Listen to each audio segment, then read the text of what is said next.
Welcome back, and we have some news to go over today from around the Ontario Hockey League. It's kind of leftover news from the situation that's happening with the Windsor Spitfires, a signing with the Ottawa 67's, and I kind of want to take a bit of a deep dive when it comes to this hot run of the Kitchener Rangers. So let's get right into it.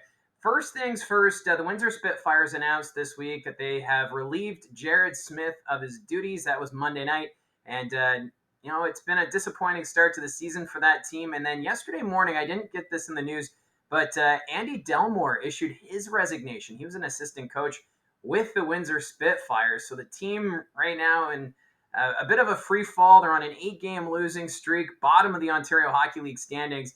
And they have announced that Casey Torres, the assistant coach, has now been promoted to interim head coach. So for Torres, he joined the Windsor Spitfires in the offseason to take this position, so still relatively new at the Windsor franchise.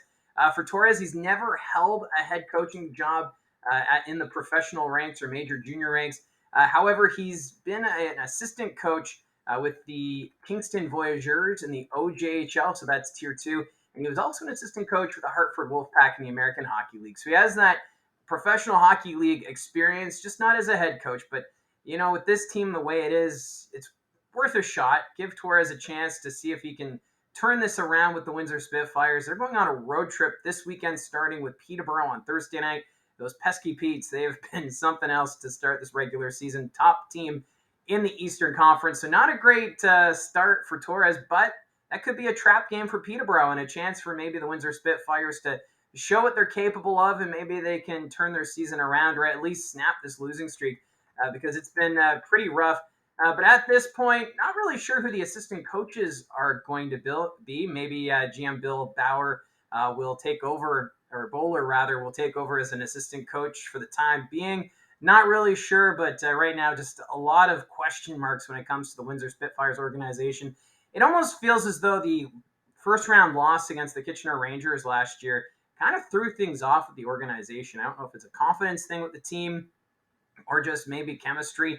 But either way, it has been a rough start for the Windsor Spitfires. So we'll see what Torres can do behind the bench. He's the fifth new coach to take over in the Ontario Hockey League, and all the best as they head out on their eastern swing through Peterborough, Kingston, and Ottawa. Now, for the Kitchener Rangers, they are red hot. The Rangers, if you haven't seen the final score from last night, they took down the Erie Otters 10-3. And that's the second time Kitchener has put up double digits this season. The only other time was against the Windsor Spitfires. But after 22 games, Kitchener right now, they have a record of 17-5. They're riding an 8-game winning streak. Kitchener just firing on all cylinders.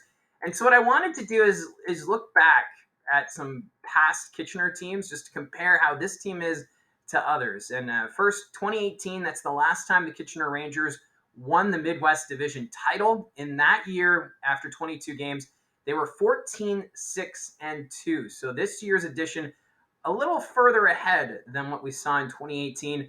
And then 2008, that's the last time the Kitchener Rangers finished first in the Ontario Hockey League, and they had a record of 18-3-0-1. And that was the year the Kitchener Rangers were Memorial Cup hosts, and they were just dominating that season. Went all the way to the OHL final to defeat the Belleville Bulls in a Game 7. But that was a very powerful Kitchener Rangers team. So it's kind of comparable if you look at it. So 17-5 this year to the 18-3-0-1 from 2008. I know the teams are a little bit different. Kitchener this year not hosting the Memorial Cup. This is a team that was maybe rebuilding. They did get some key pieces back, like Philip Machar. He had a hat trick last night, and he was expected to be with the Montreal Canadiens organization this year. But also to note, Carson Rakoff, he's the leading scorer for Kitchener right now. 25 goals, 19 assists, 44 points in 22 games. Could he go 50 goals in 50 games? That would be outstanding if Carson Rakoff could do that. And then I wanted to look at who are the leading point scorers for Kitchener in the other 2 years that I was comparing. 2018, it was Adam Masherin. He was the team leader in points. After 22 games that season, he had 11 goals, 12 assists, 23 points. So Rakoff definitely ahead on Masherin. But 2008, here's a throwback. Justin Azevedo. He had 12 goals, 34 assists, good for 46 points in 22 games that season. So he has more points than what Rakoff does this year, but most of those, of course, being assists. And I just love Justin Azevedo. I grew up being a Kitchener Rangers fan, and I got to go to a few games that season. And I remember Azevedo. He was just something else to watch. Not the tallest guy on the team, but definitely a lot of fun. He was a spark plug. Kind of reminds me of Bo Jelsma with the Barrie Colts.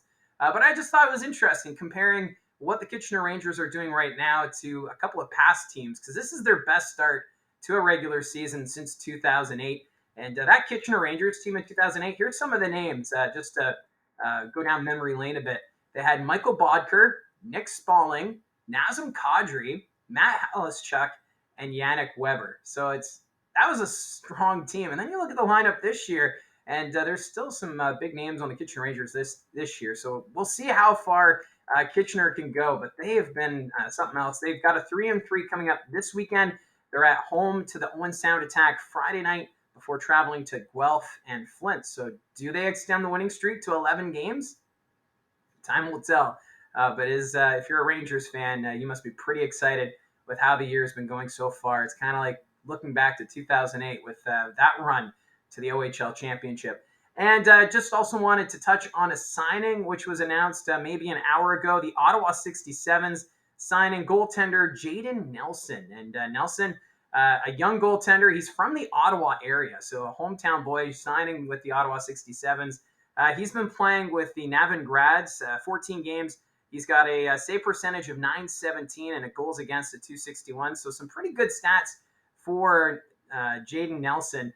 And you almost have to wonder if this is a sign that maybe there's the injury to Colin McKenzie is a little bit worse than what was anticipated. McKenzie's been out of the lineup for a few games. Max Donoso, though, more than capable between the pipes for the Ottawa 67's.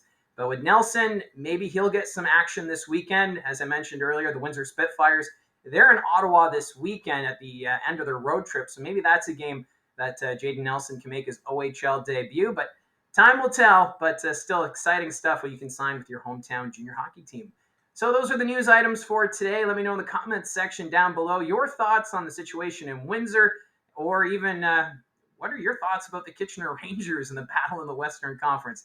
Love to see the comments, and don't forget to hit like and subscribe, and we'll talk to you soon.